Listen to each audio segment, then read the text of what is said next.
18 সালের নির্বাচন রাতের ভোট বলে পরিচিত। এটা জাপানের রাষ্ট্রদূত থেকে শুরু করে পুরো পৃথিবী জুড়ে লোকজন জানে রাতের ভোট হয়েছে, রাতের বেলা।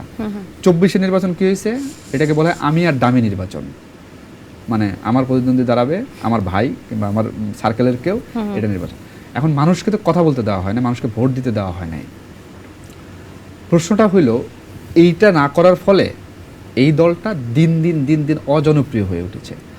দুঃখজনক হচ্ছে যে এই দলটা বুঝেই নাই যে তারা আসলে অজনপ্রিয় হয়ে উঠছে। এবং যেটা বন্ধু মহলে বলছিলাম যে আওয়ামী লীগ আসলে এই ঘটনাগুলো করে, এই কাজগুলো করে নিজেরা গর্ত খুঁড়ে যাচ্ছে। সেই গর্তে নিজেরাই পড়লো এবার। মানে আমরা তখন বলতাম যে এমনভাবে গর্ত খুঁড়ে যাচ্ছে, এই গর্তে এমনভাবে দলটা পড়বে যেটা উঠে দাঁড়াতে পারবে না। রোকেয়া প্রাচীকে শোক দিবস পালন করতে দেয়নি, রোকেয়া প্রাচী সহ ভিন্ন মতের অনেকেই বা শোক পালন করতে দেয়নি, আমি দুঃখিত। তো এই বিষয়টা কি আপনি সাপোর্ট করেন কি করেন না, যদি একটু ছোট করে বলতেন। না, রোকেয়া প্রাচীর বিষয়টা শোক পালন করতে দেওয়া হয় নাই। তার সঙ্গে আমার কথা হয়েছে ওই সময়ে, এবং পেশাগত কারণে, এবং তাকে বলা হয়েছে তাকে বেধড়ক পিটিয়েছে। আমি আসলে এখন পর্যন্ত তাকে পেটানো কিংবা ওই দিন তো 14 তারিখ ছিল, 15 তারিখ না 14 তারিখ, ওই দিন তো ওইখানে যারা ছিল তারা নিশ্চয়ই নাও করে না, ভিডিও করা যাবে না, ছবি তোলা যাবে না, এটা করা যাবে না। এবং হ্যাঁ, সেখানে আরেকটা বিষয় ছিল কিন্তু সাংবাদিকদেরকে ছবি এবং ভিডিও তোলাতে বা মোবাইল ধারণ করতে বাধা দেওয়া হয়েছে, এবং মোবাইল থেকে সেই মোবাইল চেক করে মোবাইল থেকে ডিলিট করা হয়েছে, এমন কথা উঠে এসেছে। এটা হচ্ছে সাংবাদিকদের বেলায় না, সাধারণ মানুষের বেলায়। সেটা 15 তারিখ, আমি 14 তারিখে ছিলাম। আচ্ছা, 14 তারিখে কিন্তু রোকেয়া প্রাচীর সঙ্গে কথা হয়েছে যখন আমার এই ঘটনার প্রায় ঘন্টাখানেক পরে আমি ফোন করলাম। উনি বললেন যে উনি মানে দৌড়ানো বা হাঁপানোর মতো একটা বিষয়।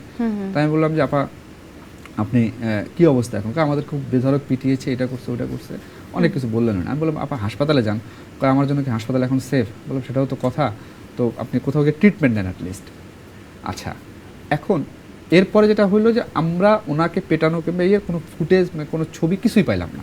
এখন এই সময় এসে কি এটা সম্ভব? পাওয়া যাবে না? আপনার মনে হয় এটা? কেউ না কেউ তো ছবি তুলবে, কেউ না কেউ তো একটা ভিডিও করবে, কোনো না কোনো তথ্য তো আমরা পাবো। তাহলে কি তিনি মিথ্যা কথা বলেছেন এটা বলছেন? আচ্ছা, উনি মিথ্যা কথা বলছে কি বলেন, সেটার উত্তরটা আপনি নিজে জাজ করেন। আপনাকে আমি একটা প্রশ্ন করি, উনি ঠিক পরের দিন ভারতের একটা গণমাধ্যমে কথা বলেছেন, আপনি শুনেছেন ওটা? না, আমার শোনা হয়নি। ওইটা শুনে নেবেন। ওইখানে উনি বলেছেন এখানে বাংলাদেশের সকল হিন্দুর বাড়িতে হামলা হচ্ছে, মন্দিরে হামলা হচ্ছে, ঢাকা শহরের প্রত্যেকটা বাড়িতে লুটতরাজ চলতেছে। আপনার বাড়িতে লুটতরাজ হয়েছে? না। আমার বাড়িতে হয়েছে? সামনে যারা আমার সামনে বসে আছেন তাদের বাড়িতে হয়েছে? জিজ্ঞেস করেন তো। তাহলে উনি কেন বললেন যে প্রত্যেকটা বাড়িতে লুটতরাজ হয়েছে, লুট করা হয়েছে, কেন বললেন?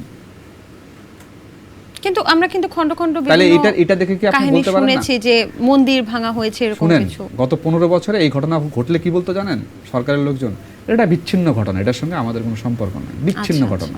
ধানমন্ডি 32 নাম্বার বাড়ি, বলা হচ্ছে যে এটা একটা রাষ্ট্রীয় সম্পদ, এবং আমাদের যদি বলি যে আমাদের 1971 সালের মুক্তিযুদ্ধে বঙ্গবন্ধু বা যিনি হচ্ছেন শেখ মুজিবুর রহমান, ওনার অবদান কিন্তু আমরা একদমই অ্যাভয়েড করতে পারবো না, অস্বীকার করতে পারবো না।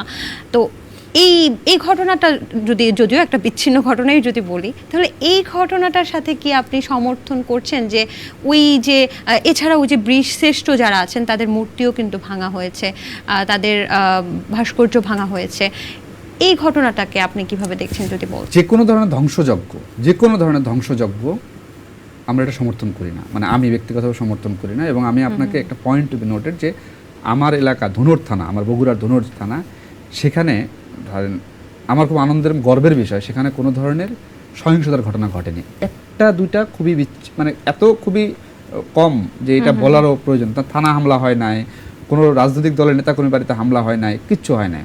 চেষ্টা করা হয়েছে, সেটা থামানো হয়েছে। সেটা ধরেন আমার যতখানি সামর্থ্যের মধ্যে ছিল আমি এখান থেকে ফোন করে হোক, যেভাবে হোক, সেটা চেষ্টা করেছি। আপনি যদি বলেন গণভবন লুটপাট হয়েছে, গণভবনে আমি কিন্তু গণভবন যেদিন হয় লুটপাট, ওখানে আমি স্টিল নাও ছিলাম, আমি এবং আমার এক বন্ধু। তো যেটা হয়েছে যে ওটার উত্তরটা মোহাম্মদ ইউনূস খুব ভালো দিয়েছেন, আমাদের উপদেষ্টা। ওটা শুনেছেন আপনি তার কথা? তাই কিন্তু একই প্রশ্ন করা হয়েছিল যে আপনি এখন তো দেশে একটা অরাজক অবস্থা চলতেছে, গণভবন লুট হয়েছে, বঙ্গবন্ধুর মূর্তি বিয়ে করতেছে। উনি দুটো টার্ম বলেছেন, গণভবন যখন লুট হয় কিংবা হয় আবার ফেরত আসছে, মানে উল্টো ঘটনা, অনেকেই 80% সম্পত্তি কিন্তু ফেরত আসছে, উল্টো ঘটনা ঘটেছে। উনি এটা উত্তর দিয়েছিলেন যেটা হচ্ছে স্বৈর শাসকের বিরুদ্ধে বিজয়ের সেলিব্রেশন। মানে এই যে ভাঙা হচ্ছে ওনার ভাস্কর্য, এটার উনি কেন ভাঙছে লোকজন, এটার উত্তরটা ওনার মেয়ে ভালো দিতে পারবে।